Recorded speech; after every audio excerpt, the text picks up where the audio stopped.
It's the Ross Tucker Football Podcast. Oh, yeah, it is.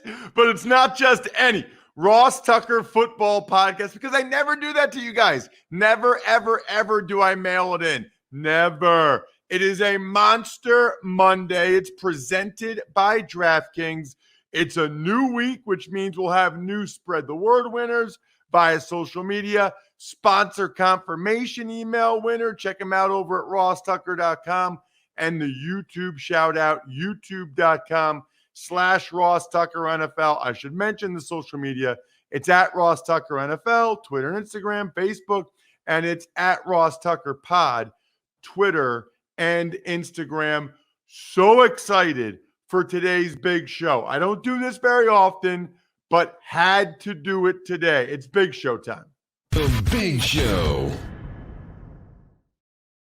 So very rarely do we bring on people locally, but it's more of a national show, obviously.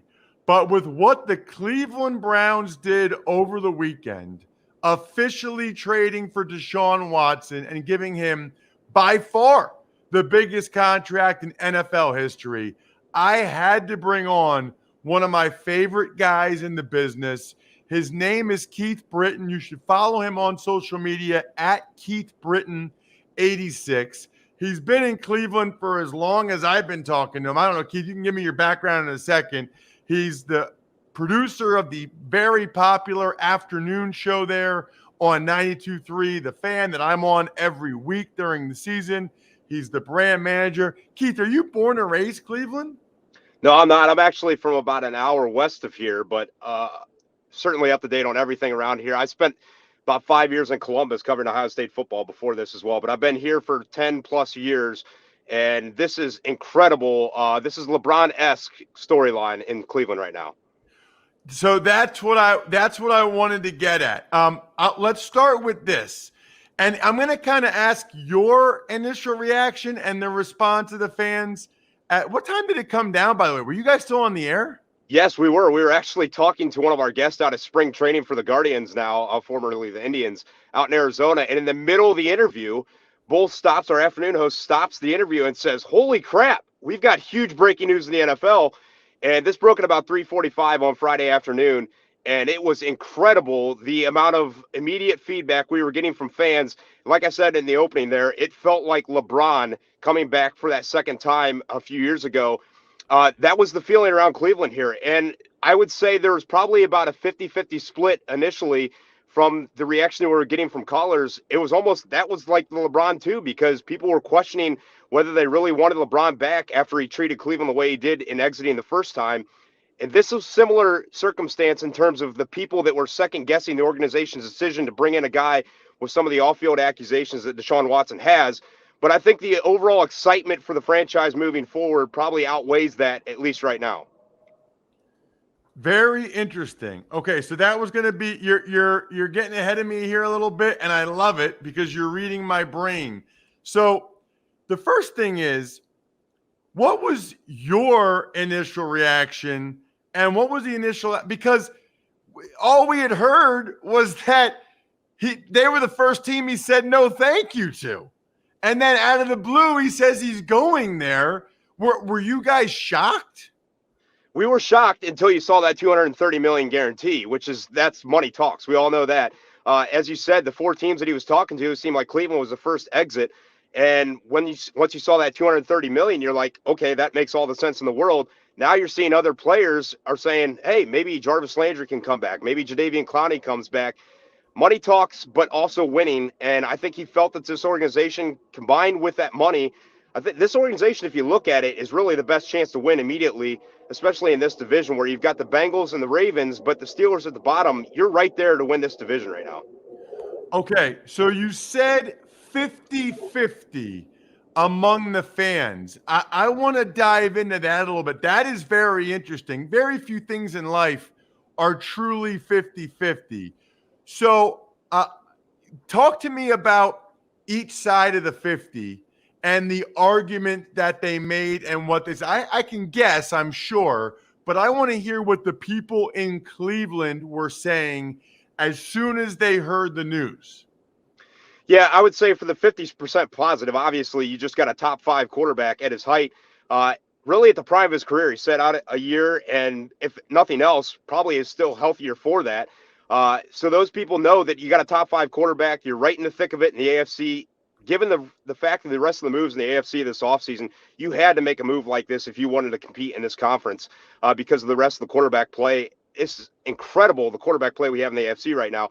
So for those fans that were in favor of it, you understand that they needed the quarterback like this to be able to compete both in this division and in this conference. For the people that were against it, you obviously understand the morals of people, and they think that these accusations, if proven true, or any of them are proven true in the civil case, then they feel like you kind of sold your soul, to giving in from the moral perspective to try to win football games.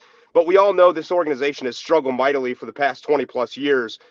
If they had to give in like this, it was for nothing else but to win. But we also understand that the organization, Andrew Berry, Kevin Stefanski, your job is on the line. And in 2 or 3 years, if you haven't gotten past the point of one playoff win with Baker Mayfield, then your career's on the line. So they had to take a risk like this. And we understand, like I said, the moral perspective of this. If given the situation with his civil lawsuits, we see how these play out. But for those people, I will say they're against it right now, but we haven't played one football game yet.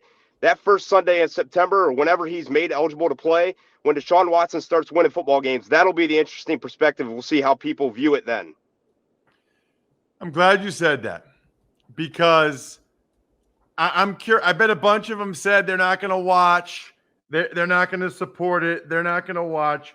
I guess the question is, do you believe them that they're actually not going to watch the games or support the team? I don't believe them, because we've seen this in other sports. We've seen it in other walks of life.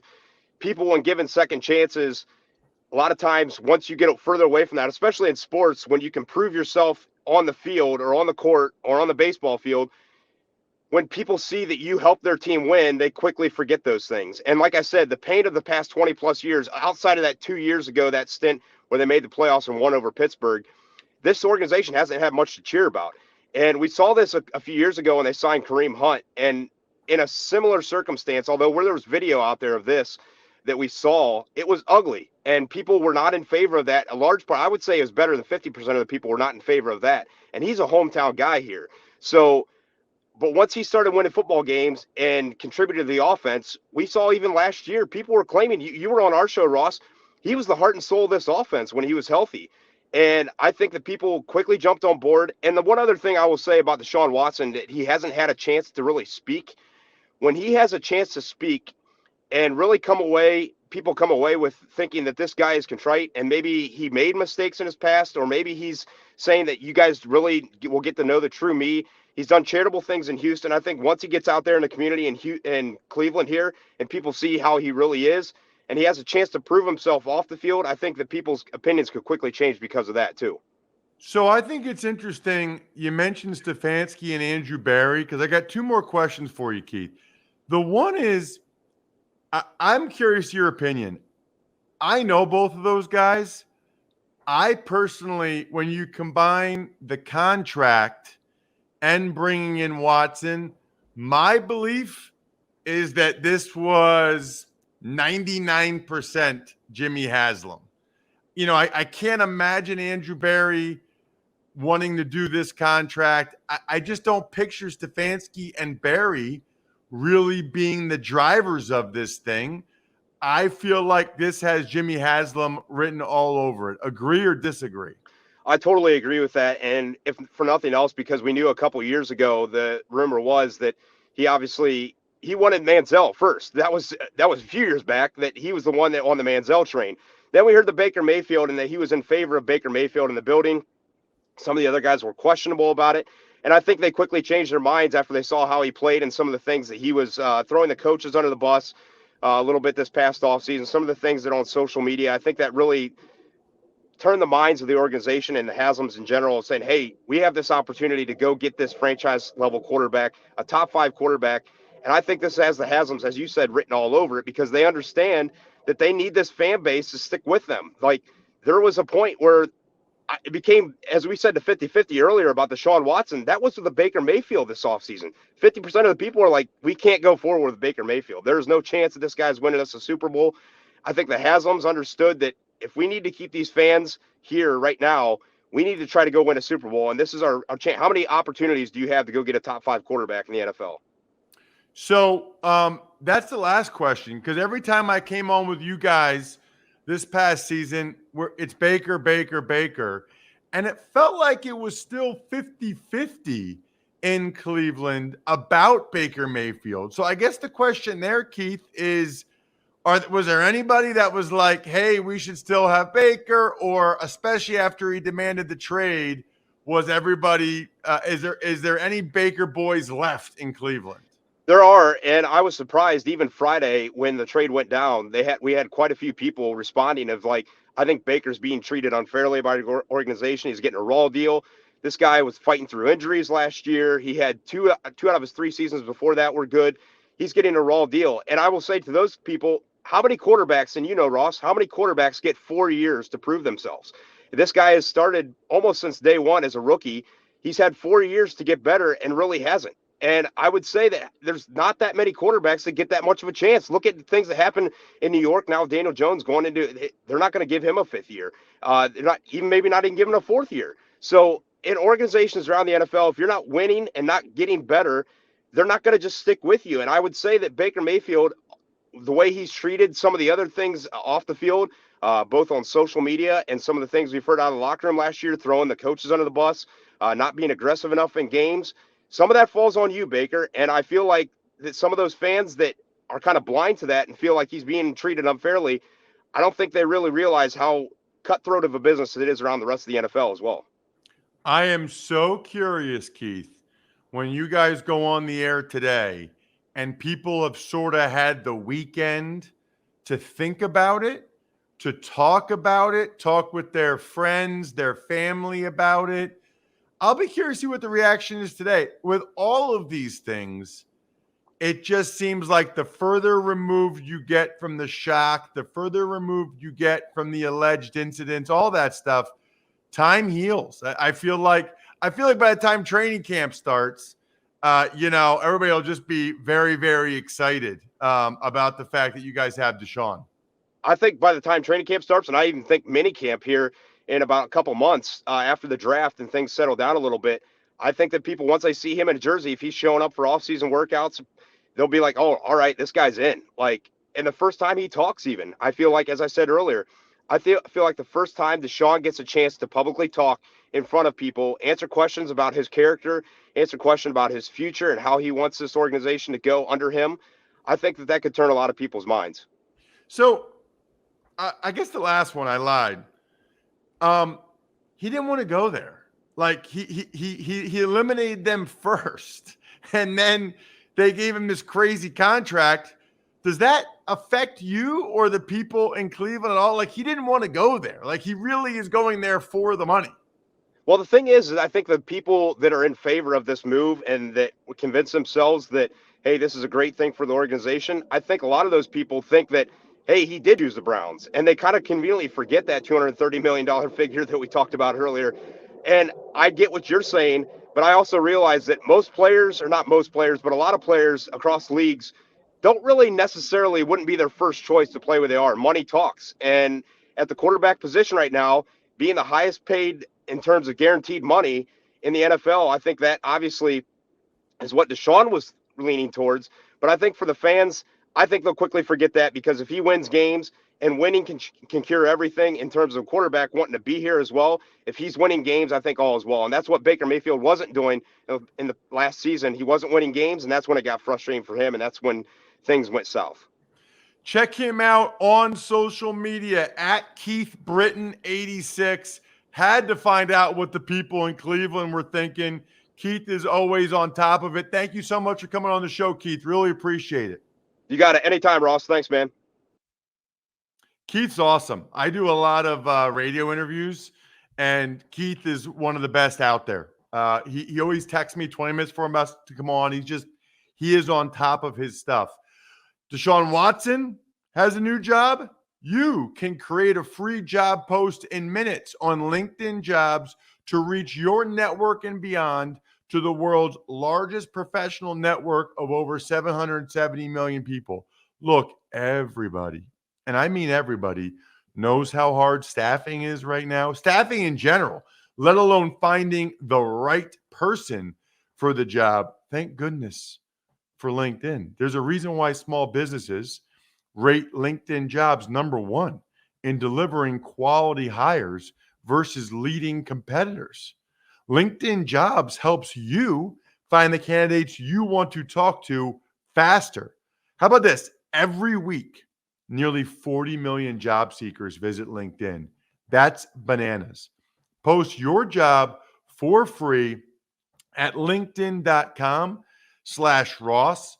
That's linkedin.com/Ross to post your job for free. Terms and conditions apply. Tuck's Takes. Hi, Ross. Good morning. Well, we heard from Keith about what the fans think in Cleveland. Now, what do you think about Deshaun Watson? To the Browns, 5 years, $230 million, fully guaranteed in exchange. Houston gets 3 number ones, a third, and a fourth-round pick. So I got a lot to say, I guess, in general, Bri, but to narrow it down to start, this just doesn't feel right to me. I mean, the guy got $11 million this past year to sit out an entire season because 22 separate women have accused him of sexual assault. Then he's able to have like this free agent whining and dining process where 4 teams are able to go and pitch him. The guy has 22 lawsuits against him, and he has 3 more years left on his contract. It feels like he benefited from his legal situation, which just leaves a really bad taste in my mouth, right? Like that's just not the way it should be, and it goes on to get by far the biggest contract in NFL history. Like, say it out loud, okay? Guy with 22 lawsuits against him for sexual assault gets by far the most guaranteed money ever. Does not sound right. Look, I'm not the morality police here. I'm not passing judgment on him or anybody else. I don't blame Deshaun Watson or his agent for doing what's best for them. That's what everybody does. I don't even necessarily blame the Browns. I mean, if they didn't do it, someone else is going to do it. Okay, so they gave him a crazy contract. It's not like the other teams weren't going to give him a lot of money. Carolina, Atlanta, New Orleans, they were all going to find a way to give him a lot of money. Maybe they weren't going to guarantee the whole thing like the Browns did, but they were going to give him a lot of money. But then they alter the salary so that when he's suspended this year, however many games, it barely makes a dent. It just doesn't feel right. By the way, he's changed finances in the NFL forever. It's going to be more like the NBA. 5 years fully guaranteed. The NFL contracts have officially been changed forever by a guy in this situation. It just doesn't feel right. I don't know who to blame. I'm not trying to point blame. It just doesn't really smell right to me. Tuck's Takes. Packers traded Devontae Adams to the Las Vegas Raiders for a first and second round pick, $28.25 million, highest paid wide receiver in the NFL. By the way, the Packers reportedly are willing to offer more. Right, and it's come out that the last couple of years of that deal are actually fluff, but he's still getting tremendous amount of money over the next 3 years, which is fine. So then the years that are supposedly fluff, he'll either get it or they'll have to restructure. So either way, Devontae Adams in 3 years will be in a good place. Honestly, on Devontae Adams, I just have a lot of questions that are unanswered. Did Aaron Rodgers really know about this when he agreed to come back to the Packers and sign his contract? I've seen some reports that he did. Really? So you knew Devontae Adams wasn't going to come back, and you still came back to the Packers? That's interesting. I mean, what does that say about Aaron Rodgers' priorities, I guess? Doesn't seem like they are to win another championship. Maybe it was to get all that money in Green Bay, or maybe it was to stay in Green Bay. But if he knew Davante Adams wasn't going to be there, the fact that he still wanted to be there is a little bit strange, right? If he didn't know Davante Adams wasn't going to be there, that's even crazier and really awkward. There is no good answer here, right? There's no good answer for the Packers or Aaron Rodgers. If he knew, it's a little weird that he signed back there anyway. If he didn't know, boy, that's a bad, talk about awkward. And then how about Davante Adams? He knew Aaron Rodgers was coming back. He still didn't want to play there. That is not a good look for the Packers. That is not a good look for Aaron Rodgers, no matter how you slice it. You know, I know what his agent said. I know what they're coming out with. Oh, the Packers would have offered just as much. And, you know, it's his hometown team. His hometown team, they play in Vegas now. Oh, he wanted to play with Derek Carr. Okay. I'm sure he's friends with Derek Carr, but he knows Aaron Rodgers is the two-time MVP. No matter how you slice it, it's a bad look for the Packers. It's a bad look for Aaron Rodgers. And it's hard to imagine they have a better chance to win the Super Bowl this year or next year than they would have if they had Davante Adams on their team. I'm surprised that the Packers did this. Very surprised. Tuck's Takes. The LA Rams gave Matthew Stafford an extension, 3 years, $43 million per year. They also signed Allen Robinson and trade Robert Woods to the Titans for 2023 sixth-round pick, who, by the way, also signed Austin Hooper. A lot there, Brian. A lot there. So Stafford, $43 million a year.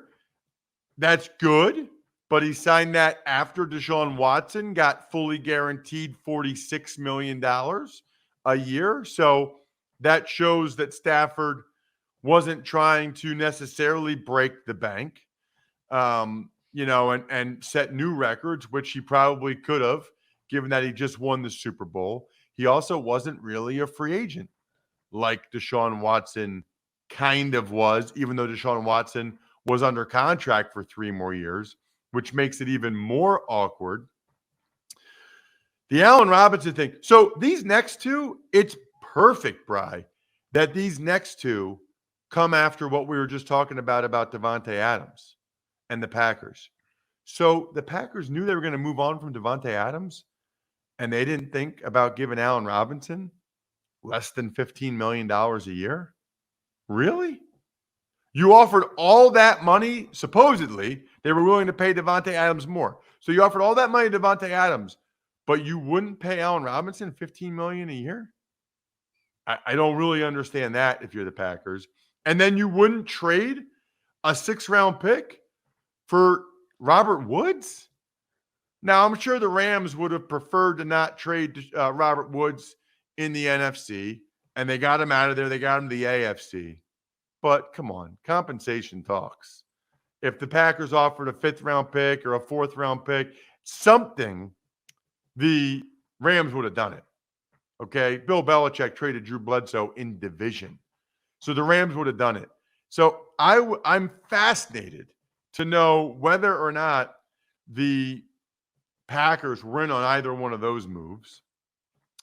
Titans getting Austin Hooper. They want to have a reliable tight end for Tannehill. That makes sense. Hooper is that. And they're getting him on the cheap compared to what the Browns gave him a couple years ago. But I'm also surprised the Rams allocated that money to Allen Robinson, with already having Cooper Kupp making a lot of money. Sounds like they'll bring back Odell Beckham Jr. They have Van Jefferson, but they had decided they wanted to move on from Robert Woods, I suppose. Tuck's Takes. Now to the guys who were cut/released. Let's start with Joe Schobert from the Steelers. Bills cut Cole Beasley. Eagles Fletcher Cox, but then they signed him back. Giants released Logan Ryan. Cowboys cut Lyle Collins. Bills released star Lotulelei. Bengals released Trey Hopkins, and the Seahawks released Carlos Dunlap. A lot of guys getting cut the first couple days of the new league year. I think a lot of times the teams try to squeeze them, hope they get them to take a reduced deal.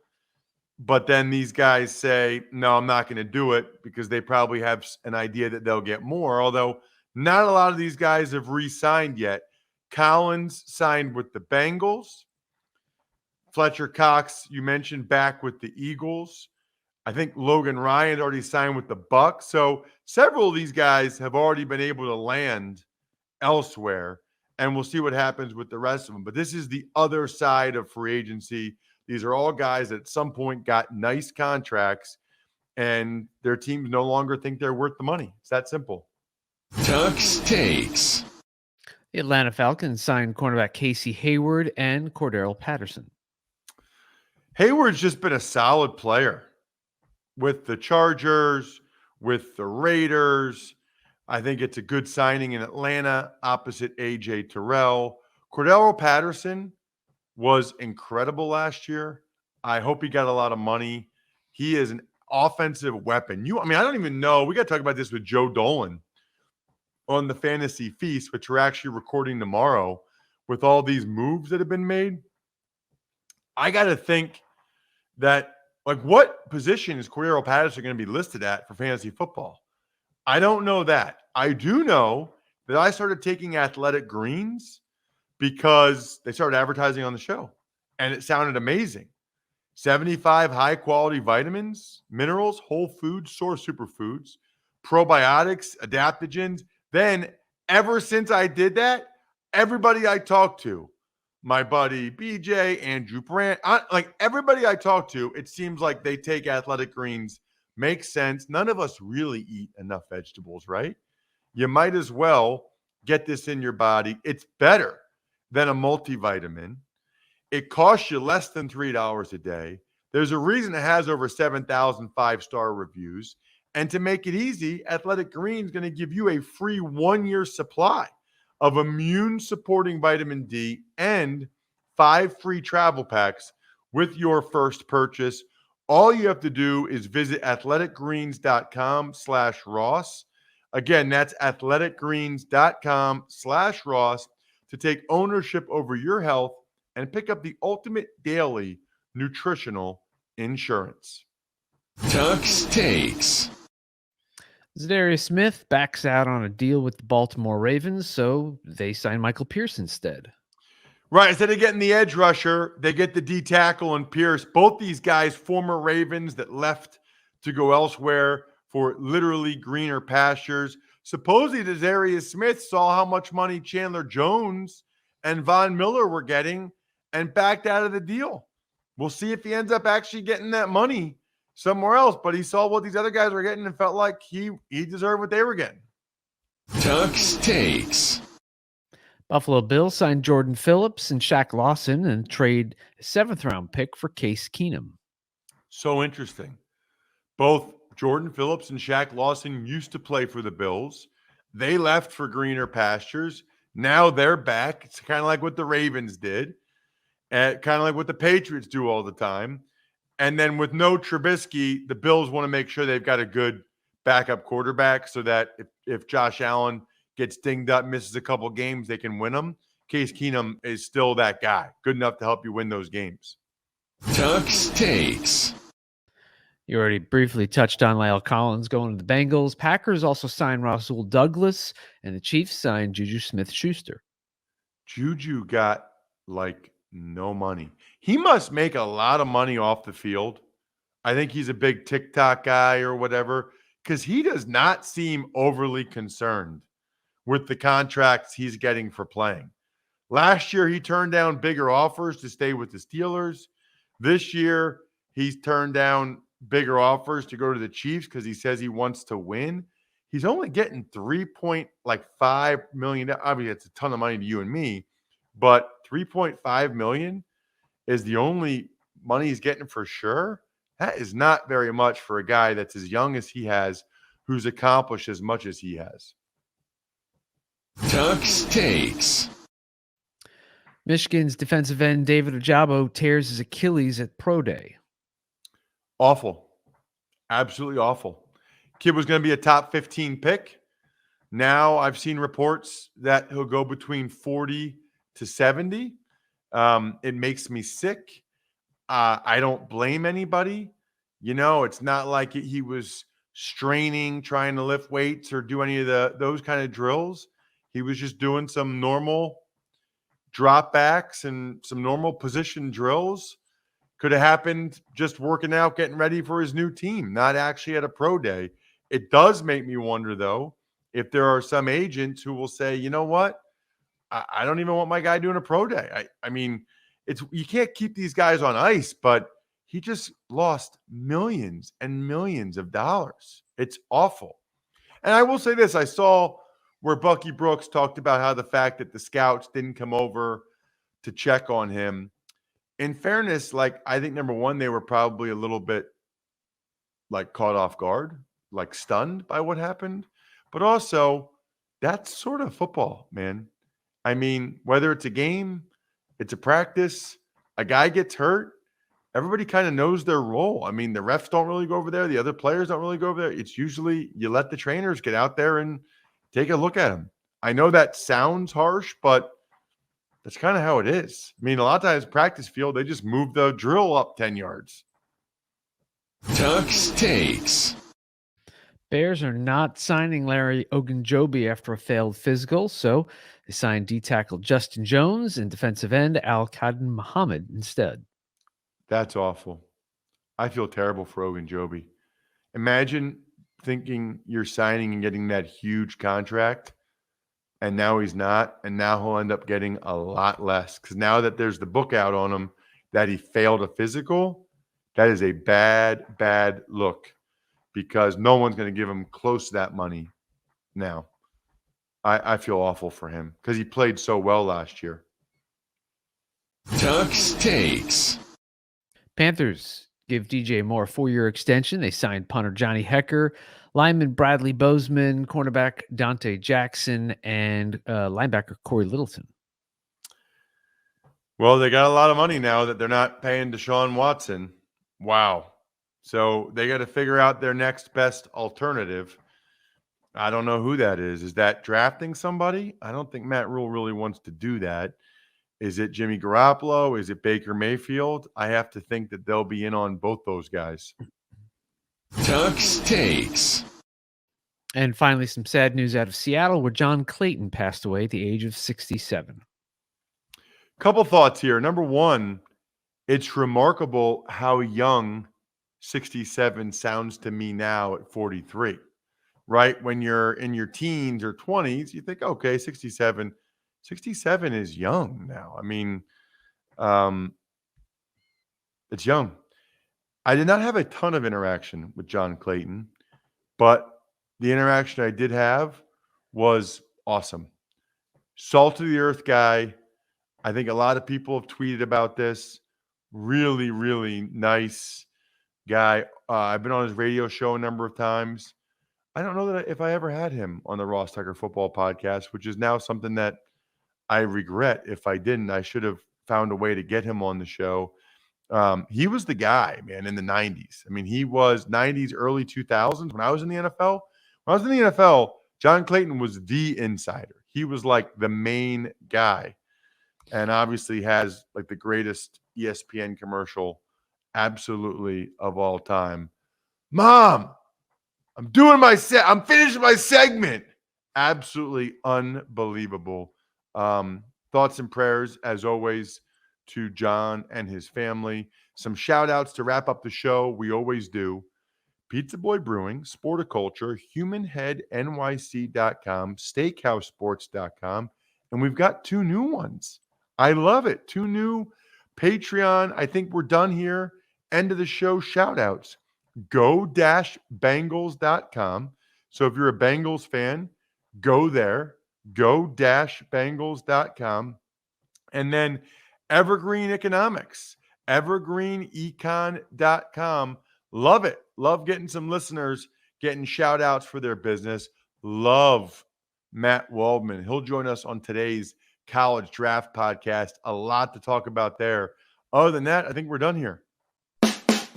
Thanks for listening to the Ross Tucker Football Podcast. Make sure to also subscribe to the Fantasy Feast, Even Money, Business of Sports, and College Draft. All available at Apple Podcasts, rosstucker.com, or wherever podcasts can be found.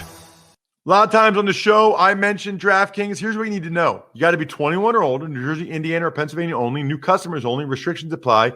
See DraftKings.com/sportsbook for details. Gambling problem, call 1-800-GAMBLER, or in Indiana, 1-800-9-WITH-IT. By the way, if what I was talking about included a deposit bonus, doesn't always, sometimes it does. Deposit bonus requires 25 times playthrough, and deposit bonuses are paid out in site credit.